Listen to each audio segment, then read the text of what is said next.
Այսօր եւ վաղը Երևանում կանցկացվի կարգավորող մարմինների եվրոպական հարթակի EPRA-ի հերթական 62-րդ համաժողովը։ EPRA-ն գործում է որպես համագործակցության հարթակ, խթանելով ժողովրդավարական արժեքների ամրապնդումը, խոսքի ազատության պաշտպանությունը եւ մեդիա բազմազանության ապահովումը։ Մենք այստեղ ենք նախ Հայաստանի հյուրընկալ երկիր լինելու համար, փաստ, որը շատ հայտնի է ամբողջ աշխարհում։ EPRA-ն միավորում է 57 կարգավորող մարմիններ։ Այս օրինակ հանդիպումներ տեղի են ունենում տարվա մեջ 2 անգամ՝ մեդիա բազմակարծություն, մեդիայի ազատություն, կարգավորող մարմինների ռազմավարություն։ 2 օրերին ահա այս թեմաներն են քննարկելու։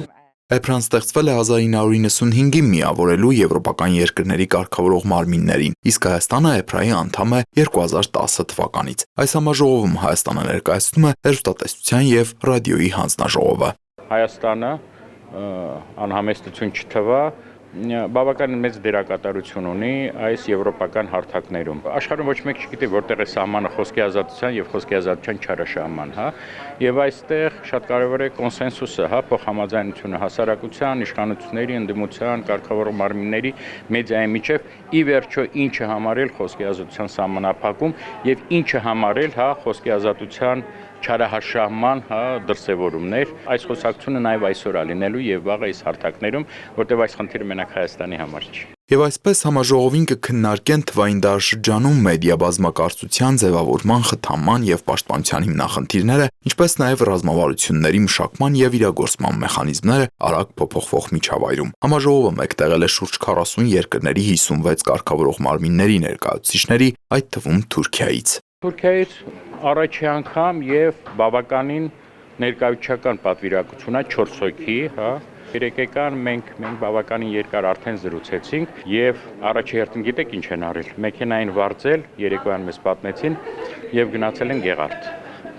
Եվ ֆանտաստիկ տպավորություններով վերադարձել են։ Հակոբյանի գնահատմամբ Թուրքիայում կարգավորող մարմինը շատ հզոր է մեծագույն լիազորություններով։ Հայաստանը Թուրքիայի կարգավորող մարմնի հետ համագործակցությունը կարևորում է նաև հետևյալ տեսանկյունից։ Թուրքիայում մի քանի հայերեն լեզվով եւ հայկական բովանդակությամբ մենք on-line հարթակներ ունենք եւ թուրքական կողմի հետ աշխատելով մենք փորձում ենք բարենպաստ պայմաններ ստեղծել իրենց հեռարձակման համար։ Մեծ Բրիտանիա, Ֆրանսիա, Բելգիա, Անգլիա, Իտալիա, Ուկրաինա, Ալբանիա հրավիրված գրեթե բոլոր երկրների ներկայացուցիչները Երևանում են, բացի Մալտայի ներկայացուցչից, ով թռիչքի խնդիրներ է ունեցել։ Իսկ Ռուսաստանից ու Բելարուսից էլ ներկա չեն, քանի որ նրանք այս հարթակի անդամներ չեն։ Հարթակի անդամ կարող են լինել միայն այն կարգավորող մարմինները, որոնք անկախ կարգավիճակ ունեն։ Այսինքն այն հանձնաժողովները, որոնք գործադիր իշխանության մաս են կազմում, իսկ Ռուսաստանում եւ Բելարուսում այդպես է, նրանք հարթակի անդամ իրավունք չունեն անել։ Այսինքն պատկերացրեք, այստեղ հավաքված են 40 երկրից հանձնաժողովի նախագահներ եւ ներկայացուցիչներ, պատկերացրեք, հա ինչ կարեւոր դեր են նրանք կատարում բոլորը։ Հակոբյանն ասաց, որ այսօրինակ համաժողովների շնորհիվ անդամ երկրներում նկատվող հակահայկական քարոզչության դեպքում հնարավոր է դառնում միջոցներ ձեռք առնել։ Հաշվի առնելով մեր նաև, հա, ընկերական, բարեդրեցիական հարաբերությունները մենք կարողանում ենք ազդել եւ խնդրել հանձնաժողովին, որպեսզի իրենց լիազորությունների շրջանակներում կարողանան կասեցնել, կարողանան, հա, մեզ զգուշացնել, հա, եւ